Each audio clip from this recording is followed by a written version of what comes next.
Hello ವೀಕ್ಷಕರೇ, ಎಲ್ರಿಗೂ ನಮಸ್ಕಾರ. Welcome back to my channel. ನಾನು ನಿಮ್ಮ ನವೀನ್. ನೀವು ನೋಡ್ತಿರೋದು ಚಿಲ್ ಸಿಟಿ ನವೀನ್ ಚಾನಲ್. ಇವತ್ತು ನಮ್ಮ ಚಾನಲ್ ಬರ್ತಿರೋ ವ್ಲಾಗಲ್ಲಿ ನಾನೊಂದು ಸೂರ್ಯನ ದೇವಸ್ಥಾನನ ತೋರಿಸ್ತಿದ್ದೀನಿ.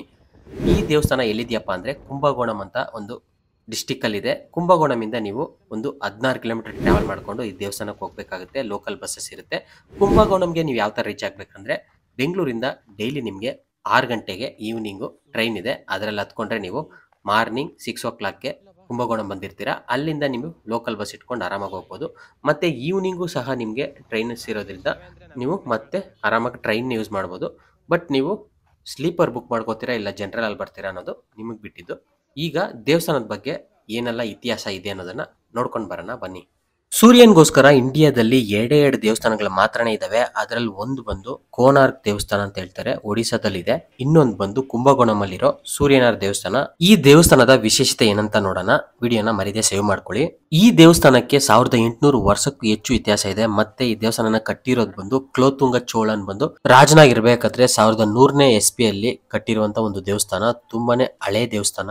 ಈ ದೇವಸ್ಥಾನದ ವಿಶೇಷತೆ ಏನಪ್ಪಾ ಅಂದ್ರೆ ಇಲ್ಲಿರೋ ನವಗ್ರಹಗಳಿಗೆ ಒಂದೊಂದಕ್ಕೂ ಒಂದೊಂದು ಸನ್ನಿಧಿ ಇದೆ. ಅದು ಬೇರೆ ಕಡೆ ಎಲ್ಲೂ ನೋಡಕ್ಕಾಗಲ್ಲ. ಮತ್ತೆ ಇಡೀ ಪ್ರಪಂಚದಲ್ಲೇ ಸೂರ್ಯ ಭಗವಾನ್ ಬಂದು ಮೂಲ ಸ್ಥಾನದಲ್ಲಿ ಇರುವಂತ ಒಂದು ದೇವಸ್ಥಾನ ಇದು. ಸೂರ್ಯನ ಆಕ್ರೋಶ ತುಂಬಾ ಇರೋದ್ರಿಂದ ಅವರ ಕೋಪನ ಕಡಿಮೆ ಮಾಡೋಕ್ಕೋಸ್ಕರ ಗುರು ಭಗವಾನ್ ಸೂರ್ಯ ಭಗವಾನ್ ಎದುರುಗಡೆನೆ ಈ ದೇವಸ್ಥಾನದಲ್ಲಿ ಇರ್ತಾರೆ. ಸೂರ್ಯನ ದೋಷ ಮತ್ತೆ ನವಗ್ರಹ ದೋಷ ಇರೋರು ಇಲ್ಲಿಗೆ ಬಂದು ಪರಿಹಾರ ಮಾಡಿಸ್ಕೊಂಡು ಹೋಗ್ತಾರೆ. ದೇವಸ್ಥಾನದ ಟೈಮಿಂಗ್ ಬಂದು 7 ಗಂಟೆಯಿಂದ 12:30 ಮತ್ತೆ 4 ಗಂಟೆಯಿಂದ 8:30 ತನಕ ಇರುತ್ತೆ. ದೇವಸ್ಥಾನ ಆಲ್ಮೋಸ್ಟ್ ಯಾವಾಗ್ಲೂ ಖಾಲಿಯಾಗೇ ಇರುತ್ತೆ. ಅದರಿಂದ ನೀವು ಯಾವಾಗ ಬೇಕಾದ್ರೂ ಬರ್ಬೋದು. ಮೇ ಬಿ ವೀಕೆಂಡ್ಸ್ ಅಲ್ಲಿ ಸ್ವಲ್ಪ ರಶ್ ಇರುತ್ತೆ, ಆದ್ರೂ ಏನು ತುಂಬಾ ಟೈಮ್ ಏನು ತಗೊಳ್ಳಲ್ಲ. ಅದರಿಂದ ನೀವು ಯಾವಾಗ ಬೇಕಾದ್ರೂ ಆರಾಮಾಗಿ ಬನ್ನಿ ನಿಮ್ಮ ಫ್ಯಾಮಿಲಿ ಸಮೇತ. ನಿಮ್ಗೆ ಏನಾದ್ರೂ ದೋಷಗಳಿದಾವೆ ಮತ್ತೆ ಮದುವೆ ಸರಿಯಾಗಿ ಆಗ್ತಿಲ್ಲ ಅಂದ್ರೆ ಇಲ್ಲಿ ಬಂದು ಅರ್ಚನೆ ಮಾಡಿಸ್ಕೊಂಡು ಹೋದ್ರೆ ಆಗುತ್ತೆ ಅಂತ ಹೇಳ್ತಾರೆ. ಅದರಿಂದ ತುಂಬಾ ಜನ ಬರ್ತಿರ್ತಾರೆ. ಈ ದೇವಸ್ಥಾನದ ಸುತ್ತಮುತ್ತನೇ ನವಗ್ರಹ ದೇವಸ್ಥಾನಗಳು ಇರೋದ್ರಿಂದ ಆರಾಮಾಗಿ ಜನ ಬಂದು ಇಲ್ಲಿ ನೋಡ್ಕೊಂಡು ಮತ್ತೆ ಪಕ್ಕದಲ್ಲಿರೋ ಎಲ್ಲಾ ದೇವಸ್ಥಾನಗಳು ಸುತ್ತಕೊಂಡು ಒಂದೇ ಟೈಮು ಎಲ್ಲದಕ್ಕೂ ಪರಿಹಾರ ಮಾಡಿಸ್ಕೊಂಡು ಹೋಗ್ತಾರೆ.